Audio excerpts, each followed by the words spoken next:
Qué lamentable fue, distinguidos postulantes, durante esos años, después de haber terminado la guerra mundial, se ha podido evidenciar una gran crisis del derecho, una gran crisis del derecho. La literatura jurídica en toda Europa, en Italia, abundó en varios exámenes de conciencia. La guerra atrajo como para sí muertes, ¿verdad? Vulneraciones de derechos, violaciones a los derechos fundamentales.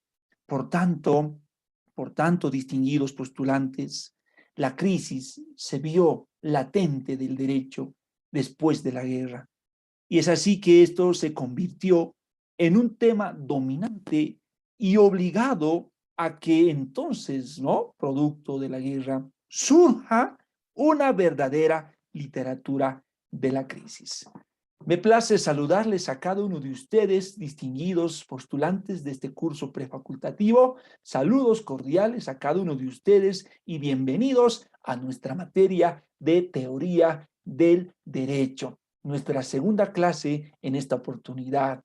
Hemos empezado esta clase viendo este video trágico para que ustedes comprendan las severas consecuencias que trajo la guerra, ¿verdad? Muertes, ¿no? Niños abandonados, imagínense, ¿no? Consecuencias trágicas y entre esas la que nos corresponde a nosotros ver al derecho en una grave crisis. Entonces, por tanto, vamos a continuar en esta oportunidad con el avance de nuestra materia en virtud y partiendo justamente de esta premisa, ¿no? De la guerra que se ha vivido hace muchos años en nuestra planeta Tierra, ¿sí? Sean todos bienvenidos. Vamos a entonces empezar nuestra segunda clase. Les voy a pedir, por favor, distinguidos postulantes, que pueda tener al lado un cafecito, si está en la noche de pronto con el frío, o si de pronto está en la mañana o en la tarde con un calor agradable, un vasito de refresco, y también tenga su texto a la mano para que podamos continuar con estas experiencias del estudio del profesor Norberto Bobbio en su obra El Justnaturalismo y el positivismo jurídico. Así que nuevamente, bienvenidos a cada uno de ustedes. Muy bien, distinguidos postulantes, entonces, conforme se puede ver dentro de mi presentación, tenemos lo que hemos podido ya ver en la primera clase, ¿verdad? En la primera clase hemos estado viendo el prólogo que nos hace referencia al profesor Luigi Ferrajoli, ¿verdad? Hemos estado analizando paso por paso, ya que nos señala aquí el profesor Luigi Ferrajoli en relación a el ensayo del profesor Norberto Bobbio a través de esta obra, ¿no? Entonces hemos visto la introducción del mismo, ¿sí? Y bueno, pues ahora vamos a analizar entonces la situación y la orientación. Seguimos aún en la primera parte referida al derecho y a la filosofía. Entonces, por tanto, como bien habíamos señalado, distinguidos postulantes hace poco, la guerra trajo para sí una crisis en el derecho, ¿verdad?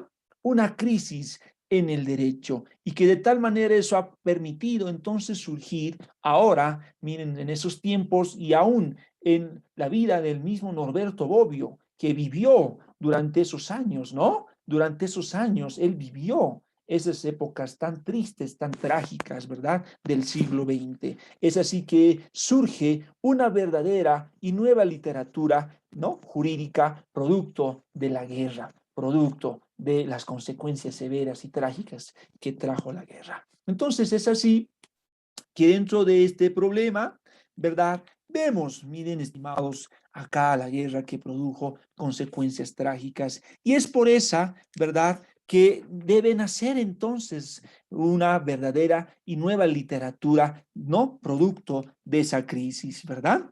Es así, estimados, que los puntos que vamos entonces, ¿verdad?, referir respecto a esta crisis, ¿no?, del derecho, que se ha convertido en un tema dominante y es así que debe surgir una verdadera literatura producto de esa crisis. Podemos decir entonces, ¿verdad?, una crítica del positivismo jurídico en defensa del derecho natural. En base a estos nuevos postulados, vamos a referirnos entonces a analizar una nueva crítica del positivismo jurídico en defensa del derecho natural. Asimismo, también una crítica del estatalismo en favor de una recuperación y ampliación de la teoría institucional del derecho. ¿Ya? De la misma forma también una crítica del legalismo que habría debido abrir la vía para una revisión del problema de las fuentes del derecho, ¿verdad? Que esto llega a ser tan importante también para nuestro medio, ¿no? Las fuentes del derecho. Una crítica del conceptualismo jurídico en nombre de formas menos rígidas de interpretación y de una jurisprudencia más abierta al estudio empírico del derecho, ¿sí? Entonces, por tanto, distinguidos postulantes, es así que debe existir, ¿verdad? Un retorno del derecho natural, un retorno del derecho natural como primer remedio a la declarada crisis que se dio del derecho, esta que ha invocado producto de las guerras, ¿verdad? Sobre todo, tanto, ¿verdad? Desde un lado de los juristas católicos, el retorno al derecho natural, ¿ya? Es así, estimados postulantes, que se acusó al positivismo jurídico de no haber reconocido más derechos que el derecho puesto por el Estado. Y es así que, por tanto, de no conocer otro criterio para distinguir el derecho válido del derecho inválido, que el criterio meramente formal de la pertenencia a un sistema dinámico, ¿no? Entonces es eso justamente que permite el retorno al derecho natural. Miren ustedes, tan importante, ¿no? Por tanto, dentro de este acápite es preciso reconocer, distinguidos postulantes, que el derecho, ¿verdad? El derecho, ¿sí? Natural, vigente, nace, ¿no? De un congreso celebrado en junio del año 1949 y de un debate en las páginas de la revista de juristas católicos Justitia. Y esta formulación representaba una toma de posición de un lado contra los juristas que no reconocían más derechos vigentes que el derecho positivo. Miren ustedes, ¿no? Entonces es así, ¿verdad? Que dando una definición más adelante de lo que ahora debe contemplarse al derecho desde un punto de vista formal, desde un punto de vista formal, propio de los juristas positivistas, ¿sí? O podemos también llamar de los juristas positivos, como la siguiente es la que daremos y que de tal manera esto va a repercutir en gran manera dentro de nuestra materia y aún con el nombre que tiene sobre teoría del derecho. Entonces, ¿qué se debe y cómo debemos conceptualizar al derecho? El derecho, distinguidos postulantes, es el conjunto de normas que regulan de conformidad con el orden natural las relaciones de la vida social, con el fin de garantizar, mediante la convivencia ordenada y la cooperación social, el logro del bien común, ¿ya? El logro del bien común. Entonces, como podrán ver, distinguidos postulantes, dentro de este concepto, miren ustedes, ¿verdad? Primero refiere a que en base a un orden natural, ¿ya? El justnaturalismo, se debe regular las relaciones de la vida social. Entonces, como ustedes han visto, de pronto en las guerras que se ha vivido hace muchos años, ¿no? En un siglo antes, no hubo un regulamiento del derecho, por ejemplo, del derecho internacional público, ¿no?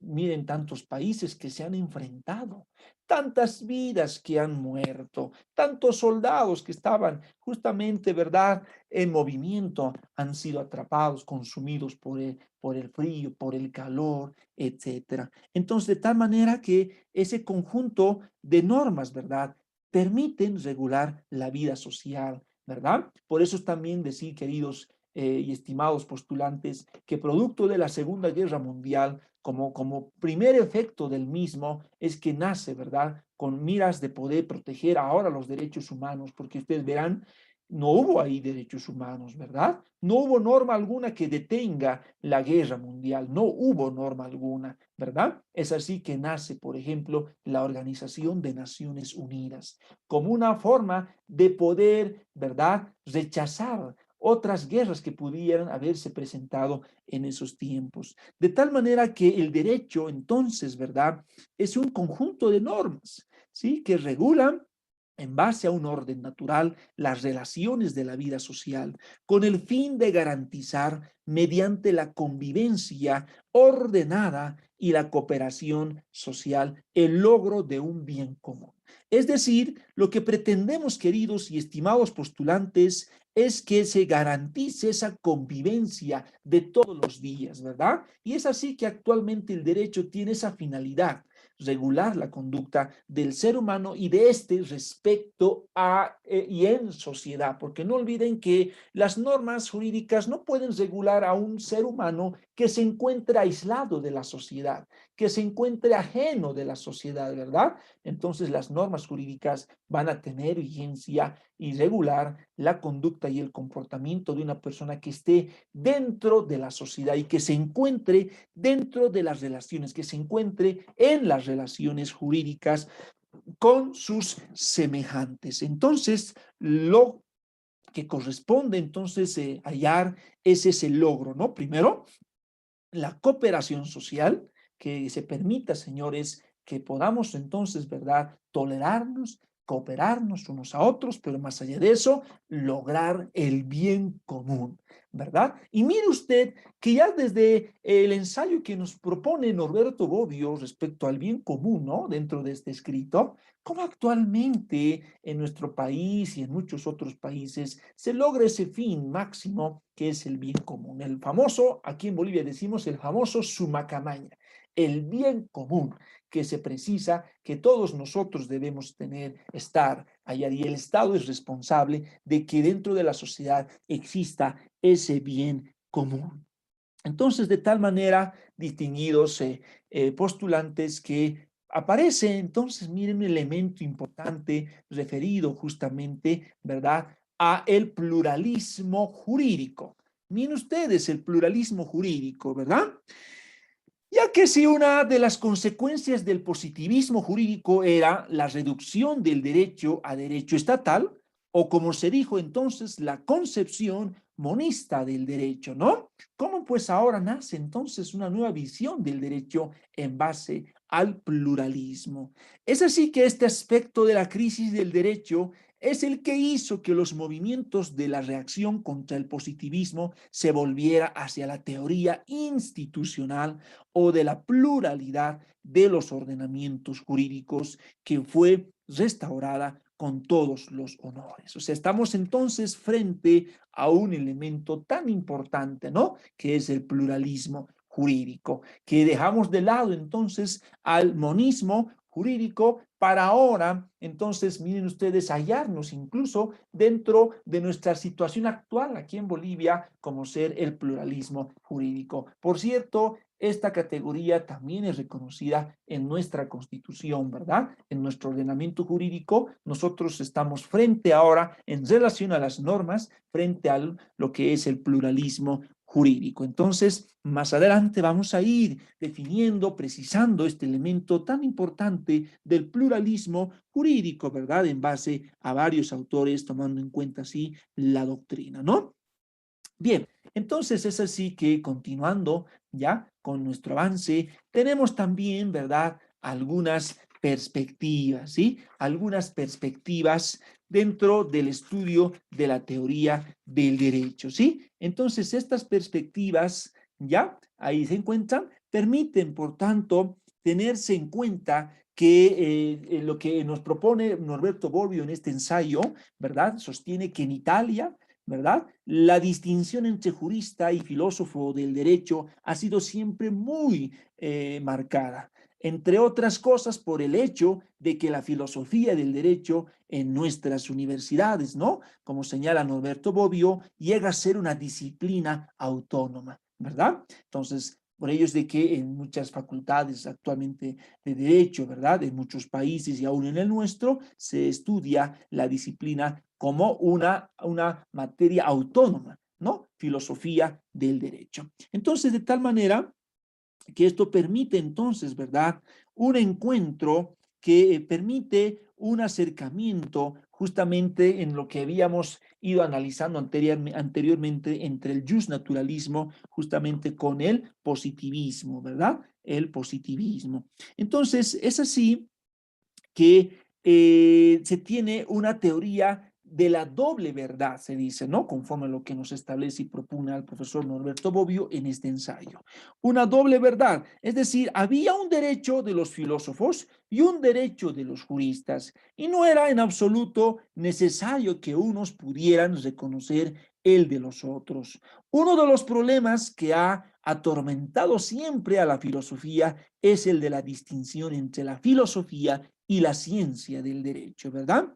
Entonces, esa barrera en buena medida ha caído, ¿sí? Conforme lo que nos establece el ensayo, señores, ha justamente caído. Para terminar, así con un ejemplo, ¿verdad? Entonces, refiere justamente a una reciente y animada discusión surgida entre los juristas sobre la noción de sanción y también, ¿verdad?, conducida en algunos casos con notable dominio metodológico, ¿verdad? Es así que debe esto interesar grandemente a la filosofía del derecho, ¿no? Entonces, como ustedes podrán ver, distinguidos postulantes, ¿verdad? Entonces, es así que las fuentes del derecho, según la teoría normativa, son aquellos hechos a los que el ordenamiento jurídico atribuye como una consecuencia la producción de las normas jurídicas de los hechos normativos, ¿no? Entonces, es así que se concentra dentro de esto de las fuentes del derecho, ¿no? Como una forma de producción de las normas, ¿no? Y actualmente también esto llega a ser una cápita importante dentro de la carrera de derecho, sobre todo en la materia de teoría general del derecho, ¿no? Se estudia a las fuentes del derecho, ¿no? ¿Qué son las fuentes del derecho? ¿No? Aquello que permite el surgimiento de algo.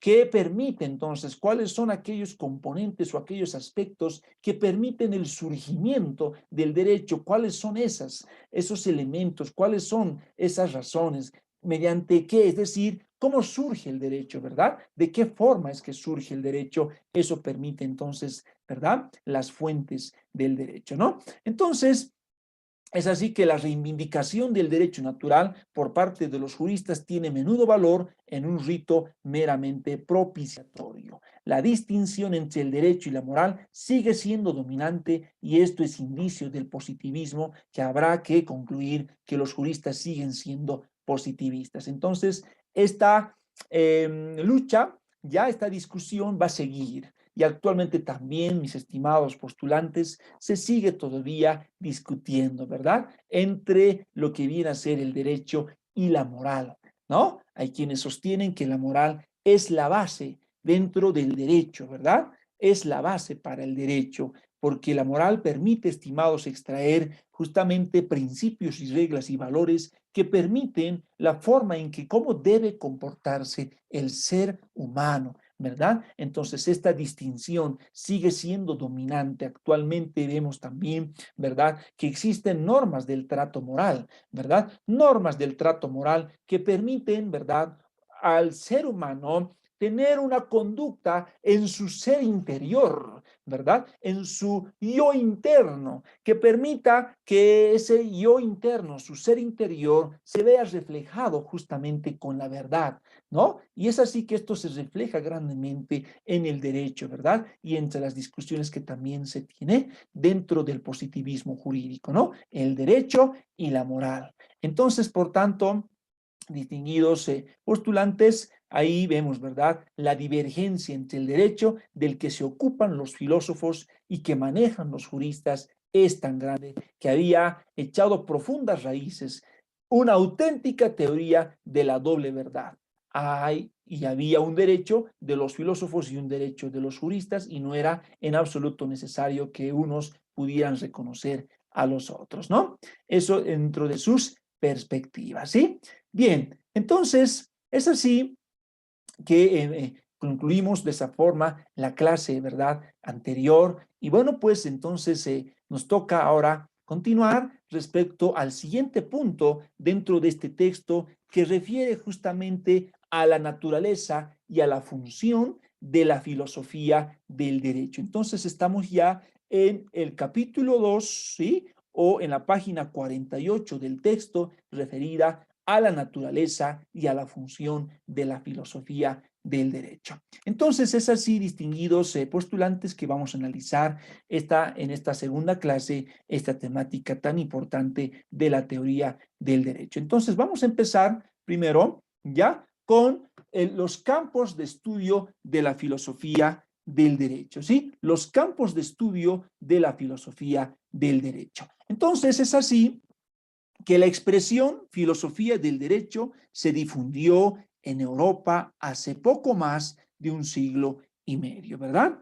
Los estudios de la filosofía del derecho pueden, por tanto, reagruparse a través de un modo siguiente. Tenemos, por ejemplo, las propuestas que son sistemáticamente elaboradas de reforma de la sociedad presente en base a la asunción declarada o no de este o aquel fin general, como ser, por ejemplo, la libertad, el orden, la justicia o el bienestar. Entonces, miren ustedes, ¿verdad? Declarado o no en base a un fin general. Yo sé que todos nosotros, ¿verdad?, perseguimos, ¿verdad?, en cada momento de nuestra existencia la libertad como un bien supremo, jurídicamente protegido, ¿no? La libertad, la vida. Así también tenemos el orden, tenemos la justicia, ¿verdad? Miren ustedes, un fin, por ejemplo, del derecho es el orden, ¿no? Que estemos frente a un orden dentro de la sociedad. Contrario al orden sería estar frente a una situación de anarquía, ¿no? Es decir, una situación que permita, ¿verdad?, vulneraciones de derechos, la anarquía, es decir, que exista desorden, ¿no? Y la justicia también como un fin, ¿no?, del derecho, dar a cada cual lo que es suyo, lo que le corresponde. Entonces, lograr en el ser humano dentro de la sociedad ese bienestar. Entonces, eso por una primera parte, ¿no? Como una propuesta sistemática plenamente abordada dentro de este ensayo. Segundo, el análisis y la definición de nociones generales que se consideran comunes a todos los ordenamientos jurídicos, ¿verdad?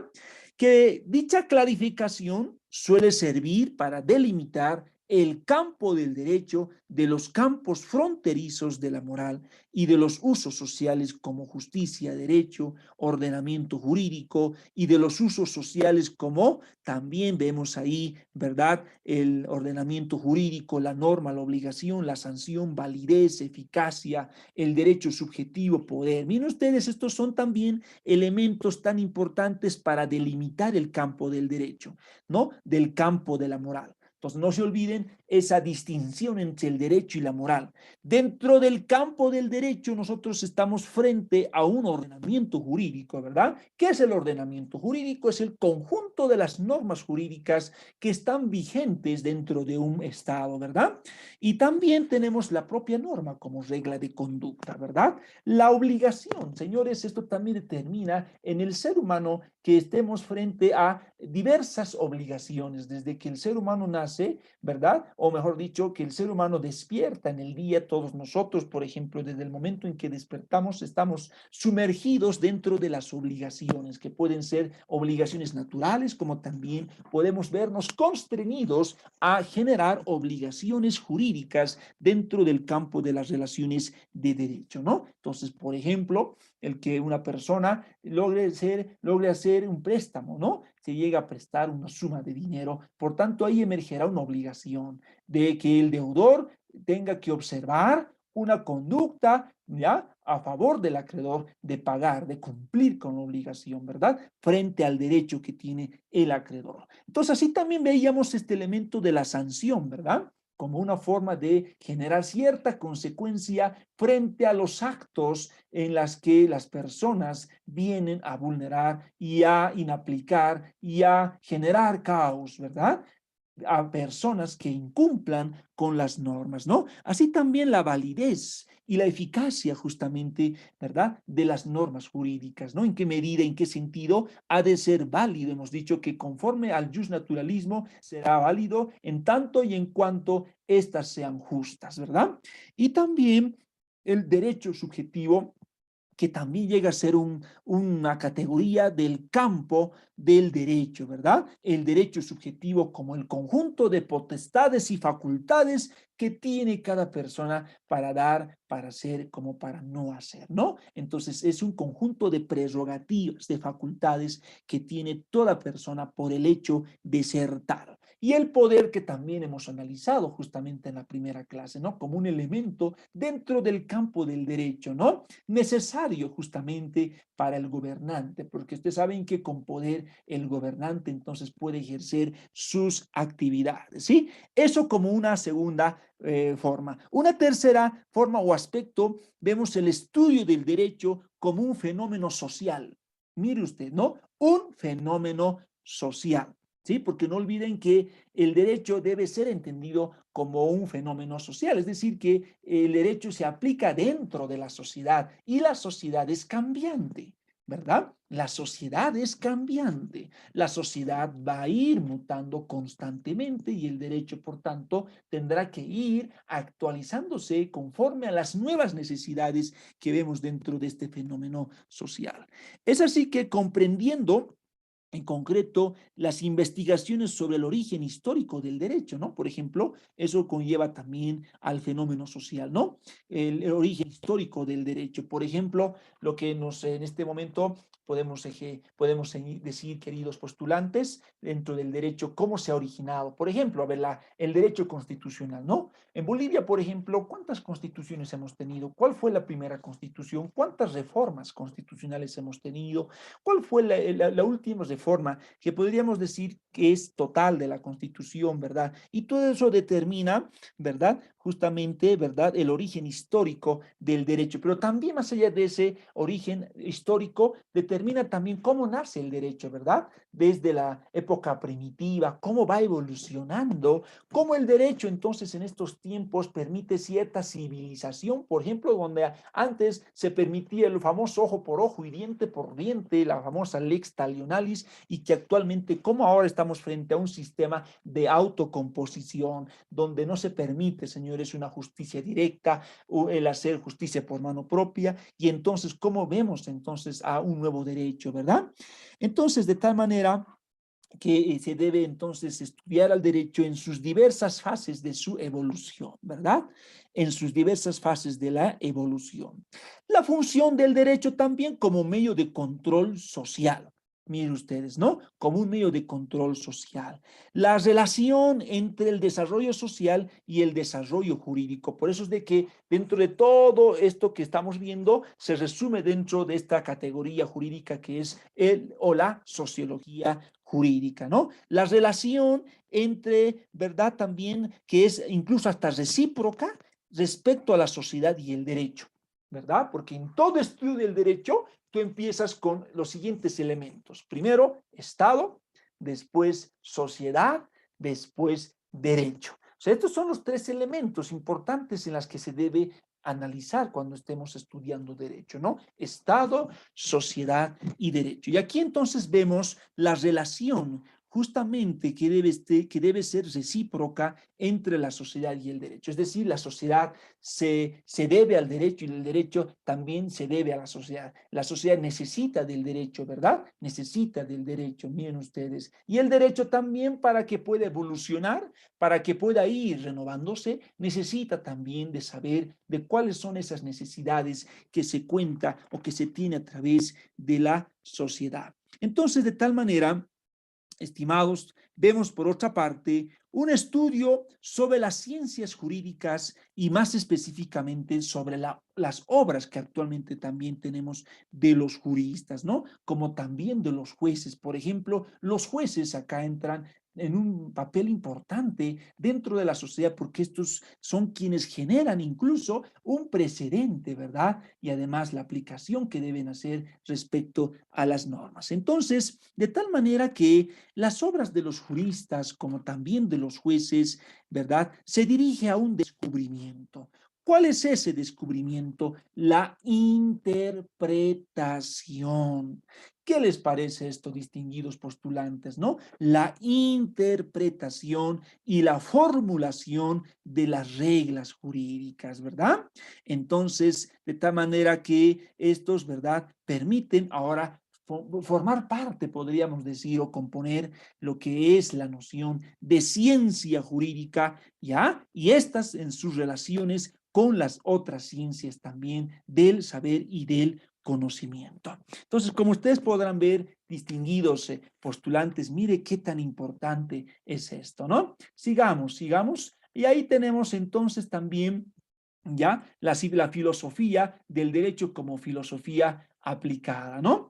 Entonces, dentro de este punto, ¿verdad? La filosofía, la concepción de una filosofía del derecho como filosofía aplicada. ¿Qué significa esto, distinguidos postulantes? Se caracteriza generalmente por soluciones que dan a los llamados problemas supremos, ¿no? ¿Cuáles estos problemas supremos que ya habíamos referido en la clase anterior? Vemos la nociología, la ontología, la ética, etcétera, ¿no? Es decir, la tarea del filósofo del derecho, por tanto, consiste en extraer de ella inspiración, guía e incluso grandes principios ya elaborados, nociones y terminologías para dar una solución unitaria, orientada y sistemática a los distintos problemas generales del derecho y de la justicia, ¿no? Mire, tan importante. Entonces, es así, distinguidos postulantes, que echando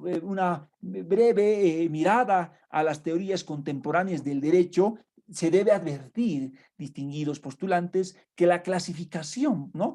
Estimados, más útil es la que corresponde a la distinción entre concepciones justnaturalistas y concepciones positivistas, también concepciones realistas del derecho respecto a los problemas de la teoría general.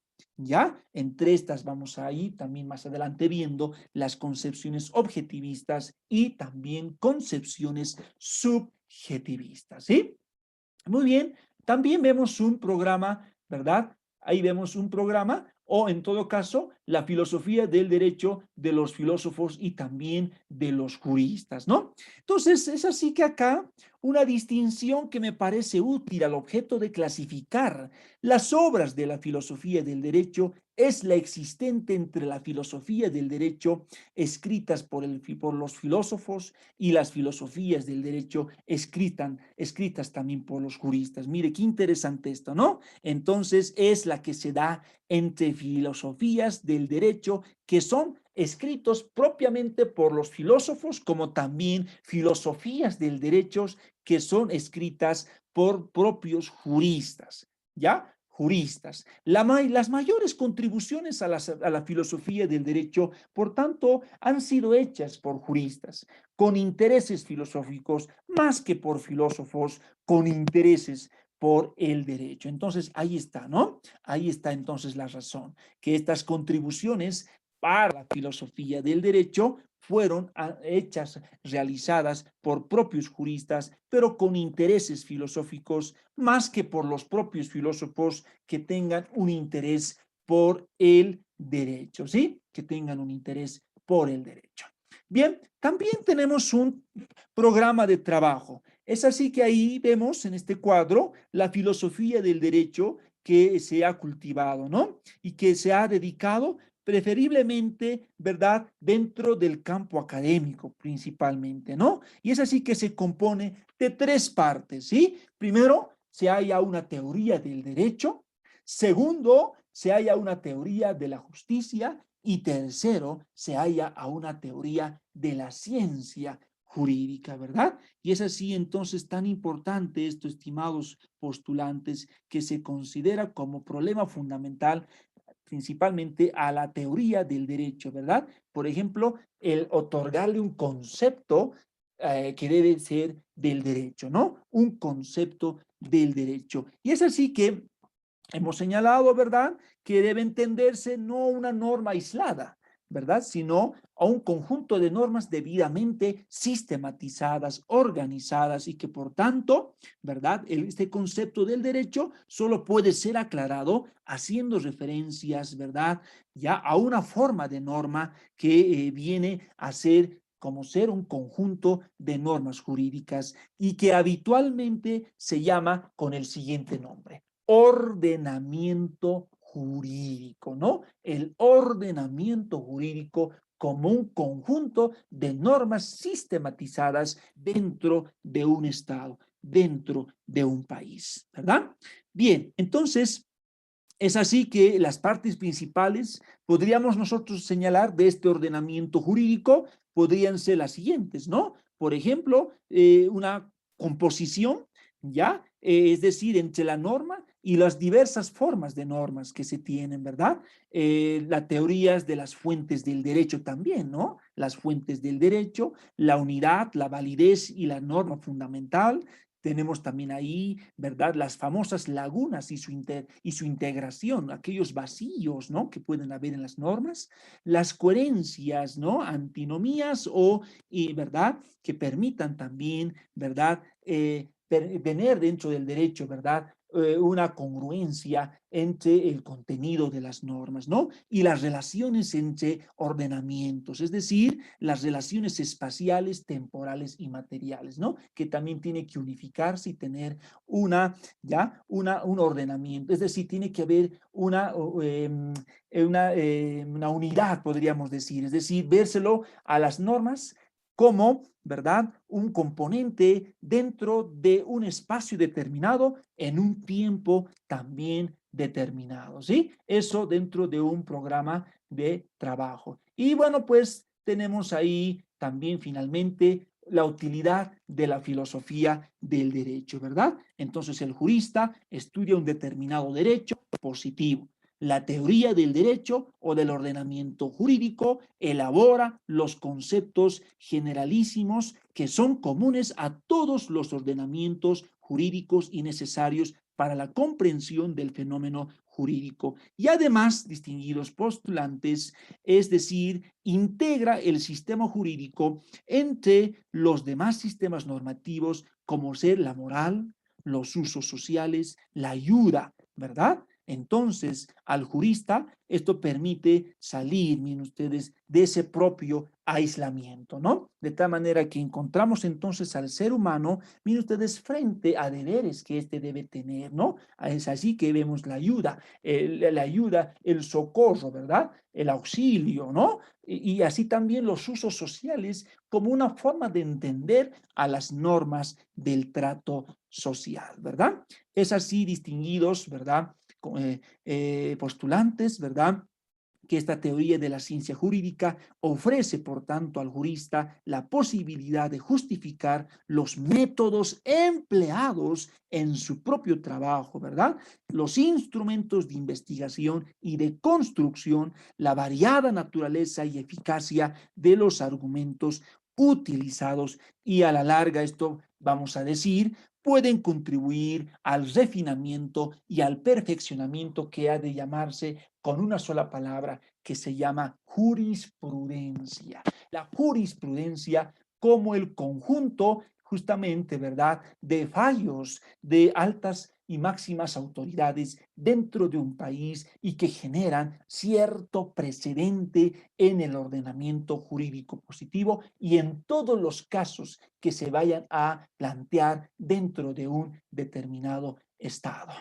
Así que, distinguidos postulantes, entonces de esta manera hemos podido, ¿verdad?, abarcar justamente este tema tan importante en esta oportunidad, en esta clase, en esta hora. Así que estaremos entonces en nuestra siguiente clase abarcando otro tema también tan importante y de mucha practicidad y sobre todo reflejando la utilidad práctica que queremos nosotros para nuestros tiempos respecto justamente a este libro que nosotros estamos analizando, ¿sí? Respecto a este libro que nosotros estamos analizando sobre el profesor Norberto Bobbio como ser justnaturalismo y positivismo jurídico. Muchas gracias, que Dios les bendiga.